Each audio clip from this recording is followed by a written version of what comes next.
Guiones y guionistas, capítulo 317. Hoy analizamos la estructura de 9 actos de David Siegel.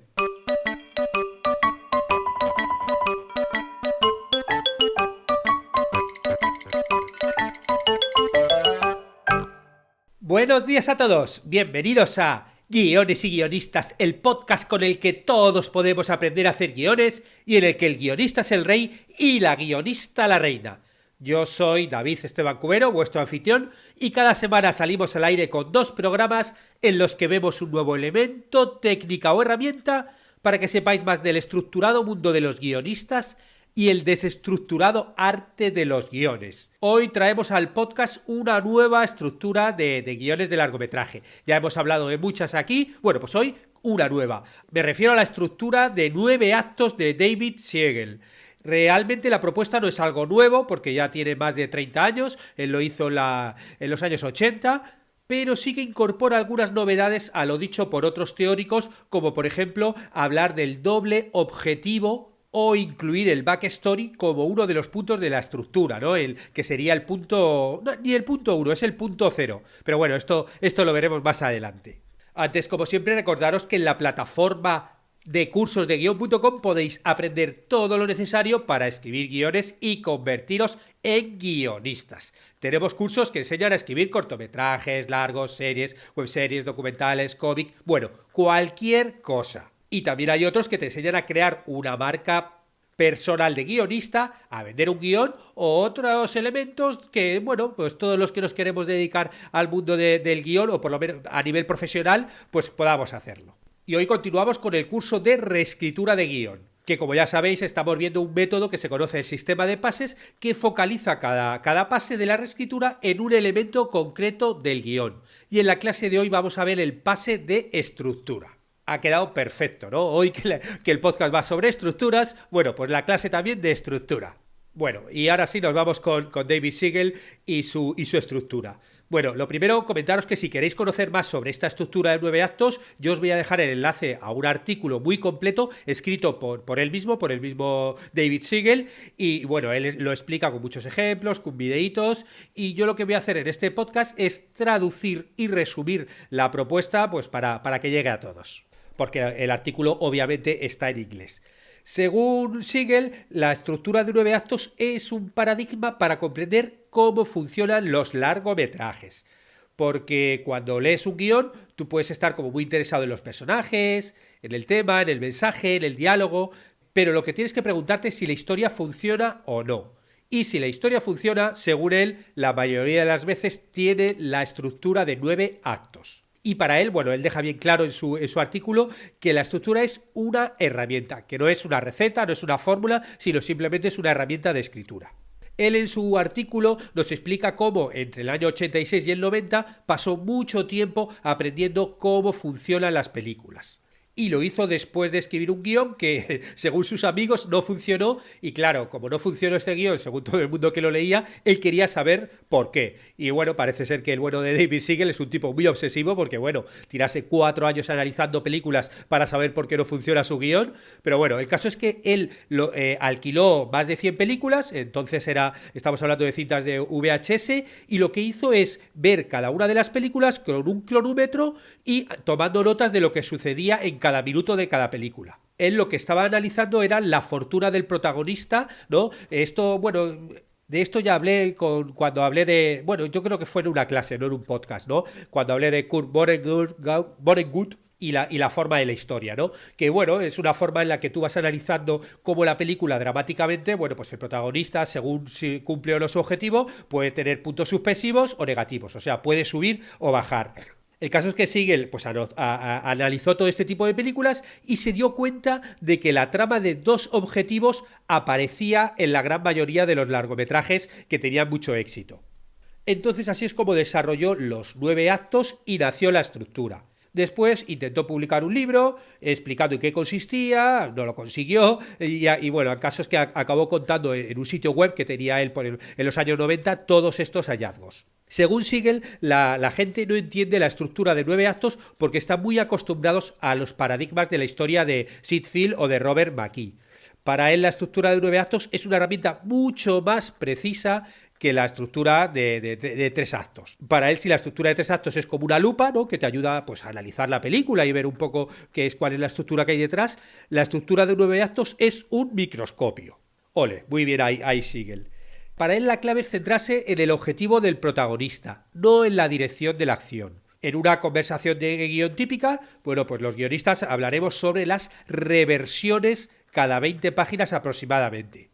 Porque, bueno, pues como que queremos mantener la dirección cambiante de la historia para que sea interesante. Pero en el mundo de David Siegel te enfocas en 2 cosas: el objetivo del antagonista y el objetivo del protagonista.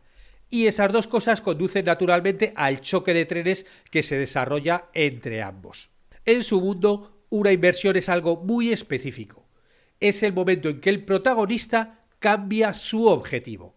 Este es uno de los conceptos claves de su teoría, ¿no?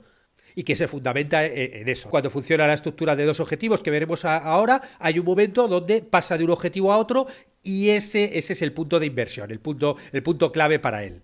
Que, como os decía, en el corazón de esta estructura de 9 actos está la estructura de 2 objetivos. Para él, el 99% de todas las películas son de un solo objetivo o de 2 objetivos. Y en ambos tipos de historias sucede algo que generalmente suele ser malo y hay que hacer algo. En una película de un solo objetivo está claro lo que debe hacerse, ¿no? Y o bien la persona adecuada para el trabajo hace el trabajo o la persona incorrecta para el trabajo hace el trabajo. Y la tercera opción es que él o ella falle, ¿no? En cuyo caso sería una tragedia. Pero bueno, en cualquier caso, él lo llama esto una trama lineal. Un ejemplo claro sería Nemo, ¿no? Buscando a Nemo. Bueno, pues en esa película, Nemo obviamente es el protagonista y una vez que lo atrapan, su objetivo es volver a casa. Y hay muchos obstáculos, pero finalmente encuentra a su padre y regresa a su amado arrecife. Una trama lineal. En la mayoría de las películas de James Bond, bueno, pues también son lineales. Tiburón, por ejemplo, es lineal. Náufrago es lineal. Misión Imposible es lineal, aunque bueno, hay otras de las películas de Misión Imposible que no lo son. El objetivo del protagonista de una historia lineal es volver a poner el mundo como estaba antes, y en general él cambia en el proceso. La historia original de Star Wars es interesante. Podemos pensar que hay 2 objetivos. Uno, llevar al droide a la base rebelde, y luego 2, ir a destruir la Estrella de la Muerte. Pero Leia ha expuesto todo en su discurso del holograma del principio. Y ahí dice que hay que llevar el droide a la base rebelde, donde están los rebeldes que buscarán una debilidad que puedan explotar para destruir la Estrella de la Muerte. Es decir, que Luke sabe que llevar el droid a los rebeldes es solo la primera mitad de la misión. Y aunque esta historia pues tenga algunos de los atributos de las historias de 2 objetivos, es una historia lineal. Porque en este objetivo inicial de Leia como que están ya incluidos los 2 objetivos. Pero bueno, ya hemos visto lo que es la trama lineal de un único objetivo, veamos lo de 2 objetivos. En una película de 2 objetivos, el héroe cree que su primer objetivo es la solución correcta al problema actual, pero en realidad es una trampa. Y esto a menudo se conoce como el objetivo falso. A veces en realidad lo logra, pero la mayoría de las veces se detiene porque aprende lo que realmente está sucediendo y necesita un nuevo objetivo para salvar el día. Y ocasionalmente pues el héroe logra este segundo objetivo y muere en el esfuerzo, como por ejemplo en Braveheart, pero bueno, aún así sigue siendo un triunfo. Porque, bueno, en Braveheart pues puede morir, pero bueno, al final como que consigue su objetivo, con lo cual sería ahí el triunfo. En una película puede haber como máximo un objetivo falso.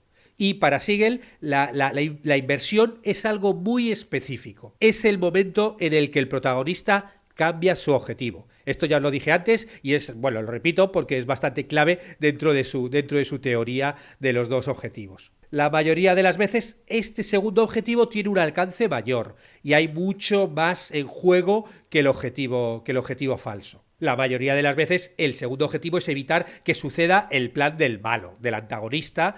Pero bueno, vamos a ver unas cuantas películas con 2 objetivos para que nos quede claro el concepto. En Toy Story, el primer objetivo de Woody es deshacerse de Buzz, hasta que se da cuenta de que el chico malo Sid está destruyendo juguetes y debe ser detenido.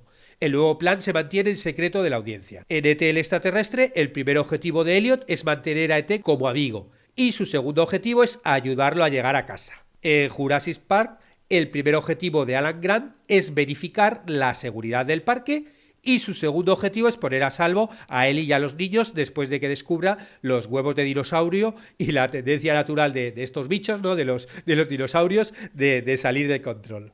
En Solo en Casa, el primer objetivo de Kevin era volver a estar con su familia. Y su segundo objetivo es derrotar a los malos. En El Retorno del Jedi, el primer objetivo de Luke es matar a Darth Vader y por lo tanto desactivar la nueva estrella de la muerte, y su segundo objetivo es matar al emperador con la ayuda de su padre. En Chinatown, Jack Gitz se entera de que Noah Cross ha asesinado a Bullraid en su plan para crear un oasis en el desierto y hacerse extremadamente rico. En El Rey León, el primer objetivo de Simba es olvidarse del pasado y vivir una vida tranquila. Y su segundo objetivo es tomar el lugar que le corresponde en el círculo de la vida y ser el macho alfa de la manada. En Batman, el primer objetivo de Bruce Wayne es detener al Joker y llevarlo a la cárcel por sus crímenes, y su segundo objetivo es vengarse de la muerte de sus padres luchando contra el Joker hasta la muerte. En Superdetective en Hollywood, el primer objetivo de Axel es averiguar quién mató a su amigo Mike, y su segundo objetivo es derribar la operación ilegal de contrabando de armas del malo, ¿no? de Victor Maitland. En Ghostbuster, el primer objetivo de Peter es ir tras los fantasmas y aspirarlos dentro del recipiente de contención, y su segundo objetivo es cerrar la puerta del fin del mundo que la poseída Dana está protegiendo al eliminar a su poseedor. En Mrs. Doubtfire, el primer objetivo de Daniel es recuperar a sus hijos convirtiéndose en Mrs. Doubtfire, y su segundo objetivo es convertirse en el esposo y el padre que su esposa y su familia necesitan. De estos ejemplos siguen sacas patrones como que se pasa de lo local a lo global o de lo temporal a largo plazo. Según él, si comprendemos esta estructura como lo hizo Aristóteles, nos damos cuenta de que el cambio de objetivo es el punto de apoyo de la película. Aristóteles llamó a la inversión la revelación, y generalmente suele venir entre los minutos 60 y 90. Para él, la estructura de 9 actos no es más que una estructura de soporte para una fuerte inversión. Según Siegel, hay como máximo una inversión por película. Nemo, ya vimos que era lineal, pues no tiene reversión. Casablanca, por ejemplo, tiene una gran inversión. Y a medida que se desarrolla la historia, hay obstáculos y complicaciones. Un obstáculo es algo directamente que está directamente en el camino del héroe. Por ejemplo, Nemo se encuentra con algunos tiburones y logra no ser comido. E.T., por ejemplo, pues bebe cerveza, se emborracha. Elliot se duerme en clase. Dorothy, por ejemplo, se encuentra con un león cobarde en el camino a Oz. Es decir, es fácil sumar y restar obstáculos. Generalmente suelen tener entre 4 a 6 páginas y que podemos rellenar toda la historia con obstáculos y en general, pues te contribuyen a construir el personaje, a explorar el tema, a sacar una trama secundaria, pero realmente no son estructurales. Para él son como una especie de inyecciones de adrenalina con la posibilidad de respirar ahí en el medio. Pero deberíamos poder agregar o eliminar un obstáculo y que no cambie la historia en absoluto. Esos serían los obstáculos, y luego están también las complicaciones.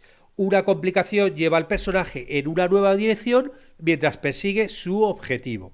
En Toy Story, por ejemplo, pues Buzz salta a la parte trasera de la camioneta y se dirige al restaurante, por lo que Woody pues tiene que seguirlo. Y ahí es donde Sid, el chico malvado, los agarra. En Cars, el Rayo McQueen rompe la calle y se ve obligada a repararla. En Frozen, por ejemplo, cuando Elsa se va a vivir a la montaña, Anna la persigue, dejando a Hans a cargo del reino. Eso, por ejemplo, no es un obstáculo, es una complicación de la trama. Y las complicaciones lo que hacen es mover la trama hacia adelante, ¿no? Sin ellas como que la historia es más débil. Él insiste mucho en la inversión porque, claro, es un poco la esencia de su estructura. Y, claro, él dice que si la inversión es el punto de apoyo de la trama, tiene que construirse correctamente. Y entonces, para expandir la trama de 2 objetivos, lo que hacemos es agregar algunos tablones más a la plataforma. Y él se pregunta, ¿cuál es el plan del chico malo, ¿no? del antagonista? Este conflicto es la base central en la trama de cualquier historia. Claro, para él, pues esos conflictos aleatorios, no superficiales, no son el motor de la historia. Hay que buscar el conflicto central, que es el que viene dado por el choque, ¿no? Entre, como ya decía David Siegel al principio, entre el objetivo del protagonista y el objetivo del antagonista, ¿no? Para grandes películas, la escala es a menudo global, ¿no? Y el plan de este cerebro malvado es a menudo dominar el mundo, o dominar el mercado, o gobernar Gotham City, o algo similar. Para tener algo en juego, ambas partes necesitan razones legítimas y fuertes para hacer lo que están haciendo. Y es ahí cuando llegamos a las necesidades y los planes, ¿no? Como veáis, bueno, hoy vamos a hablar de la teoría, pero no solamente hoy, seguiremos en el próximo podcast, porque ya veis que estamos desgranando muchos conceptos, que bueno, de la mayoría ya hemos hablado en algún momento en algún podcast, pero bueno, como que antes de hablar de la estructura y de los 9 pasos, ¿no? Y de soltar un poco esa herramienta que cuenta David Siegel, sí que quiere hablar de ciertos conceptos que son la base de la estructura. Para él, la mayoría de los personajes principales tienen una necesidad o deberían tenerla, ¿no? Y un buen tipo malo tiene una gran necesidad, que a menudo, bueno, simplemente es demostrar su poder sobre los demás o para gobernar su propio reino. Voldemort, por ejemplo, quiere vengarse del sistema que lo rechazó, y la necesidad de Harry Potter es corregir los errores que llevaron a la muerte de sus padres y cumplir su destino como el elegido. El Joker, por ejemplo, quiere salirse con la suya con Gotham City, ¿no?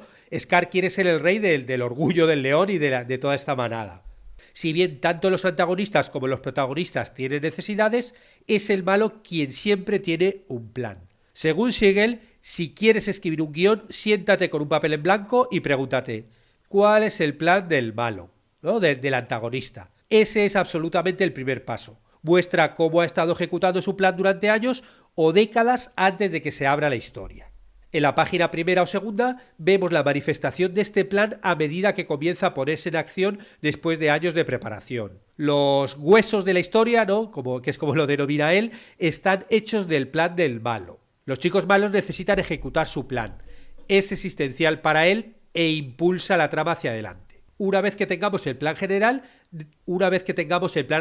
tenemos que descubrir cómo se inicia este plan, cómo procede, cómo va avanzando, cómo se integra al protagonista dentro de este plan del malo y luego cómo descubre el plan, el protagonista, a través de la lección de historia. El concepto de lección de historia, ahora volvemos con él y ahora lo explico. Pero es básicamente este momento donde se le da la información, ¿no? al protagonista y muchas veces también al espectador, si no la sabe ya, para que él prepare un plan para evitar que suceda este plan del malo, ¿no? Y una vez que ya sabe cuál es el plan del malo, bueno, pues hay varias complicaciones impredecibles y consigue frustrar este plan del malo. Y la necesidad del chico malo de ejecutar su plan es lo que impulsa la trama. La lección de historia esta suele durar entre 2 y 6 páginas y se presenta entre las páginas 65 y 95.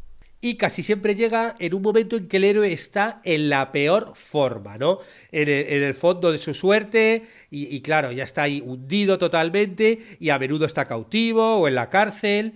Es decir, suele estar en la parte más profunda del castillo de la mente maestra criminal. En la sala de control, la cárcel, la mazmorra, la sala del trono.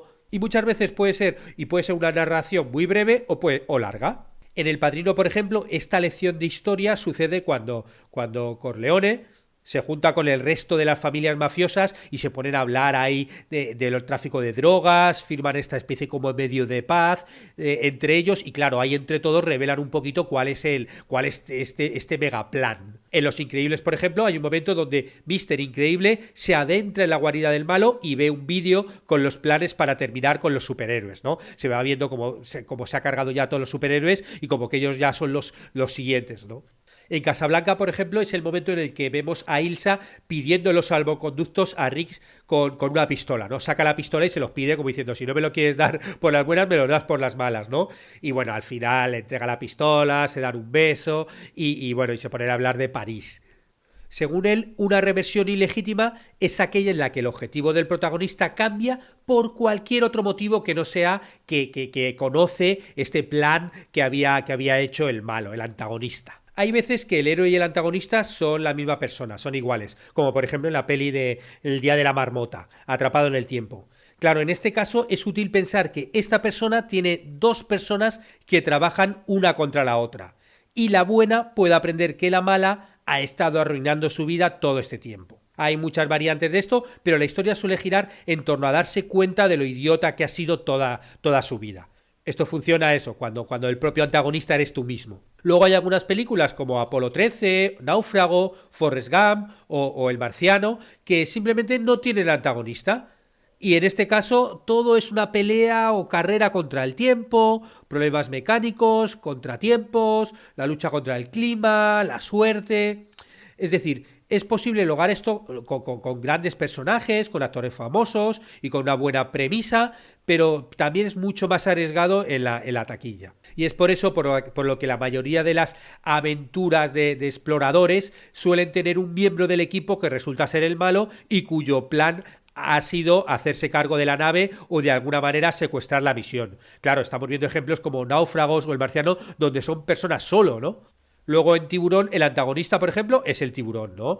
Pero claro, los tiburones no hacen planes. La única forma de cambiar esta historia, que como os decía antes era lineal, es descubrir alguna forma mecánica de derrotar al tiburón. Pero claro, eso no es tan satisfactorio como frustrar a los malos. Por eso en la serie Jurassic Park siempre hay una persona y un plan. Los dinosaurios están ahí para hacerlo más peligroso y más visual, pero el verdadero conflicto es humano. Y para llevar a cabo la inversión correctamente, David Siegel creó su estructura en 9 actos que ya vamos a ver en el próximo podcast porque este obviamente se ha alargado mucho. Y con esa promesa de continuar con la estructura de 9 actos, terminamos el podcast de hoy. Si pensáis que le puede interesar a alguien, pues nada, hacérselo llegar por alguno de los medios que se os ocurran. Muchas gracias a todos los que os suscribís a los cursos de guión o contratáis las consultorías y mentorías porque ayudáis a que el podcast se mantenga. Estaremos juntos los martes y jueves con nuevas técnicas, estrategias y análisis para que aprendamos entre todos a ser mejores guionistas. ¡Hasta pronto!